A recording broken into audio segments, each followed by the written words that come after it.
ქართულმა სპეციალისტებმა რეკომენდაციებზე მუშაობა დაასრულეს საქართველოს კულტურისა და ძეგლთა დაცვის სამინისტროში ქართველი სპეციალისტების მიერ იშხანზე შემუშავებული რეკომენდაციების შესახებ პრესკონფერენცია გაიმართა. ქართულ დელეგაციაში ჩართული იყო საპატრიარქოს ჯგუფი და სხვა სპეციალისტები. კულტურული მემკვიდრეობის დაცვის ყველა მიმართულების გათვალისწინებით დელეგაციის წევრების მიერ მომზადებულია რეკომენდაციები, რომელიც ოფიციალურ ანგარაშს უახლოეს მომავალში გადაეგზავნება.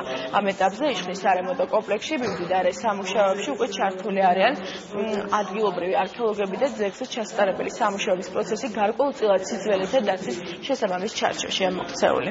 ჩავიდა მან ჩვენი დელეგაცია ჯერ ანკარაში, იცით მიზანდარისა და ბოჭოიძის ხელმძღვანელობით, შემდეგ უკვე სპეციალისტები ჩავიდნენ და შეხვდნენ თავიანთ კოლეგებს და უკვე პირველი ნაბიჯები გადადგმულია ამ მიმართულებით, უკვე ყველა რეკომენდაცია, ყველა შენიშვნა გათვალისწინებულია თურქეთის მხარის მიერ და დაიწყო ასეთი საქმიანი დიალოგი და რაც იმის იმედს იძლევა, რომ ყველაფერი ბევრად უკეთ იქნება, ვიდრე წარმოგვიდგენია. ეს იყო ესეთი ოფიციალური შეხვედრა სპეციალისტებს შორის ადგილზე, ესე იგი ძეგლზე და მთავარი ალბათ კიდევ ის არის, რომ ანკარაში შედგა შეთანხმება კულტურის სამინისტროებს შორის, როგორც მოგეხსენებათ, იმის თაობაზე, რომ ქართველი სპეციალისტები ჩაერთვებოდნენ ამ სამუშაო პროცესში, შეიმუშავებდნენ რეკომენდაციებს და ეს რეკომენდაციები იქნებოდა გათვალისწინებული თურქეთის მხარის მიერ სამომავლო სამუშაოებში.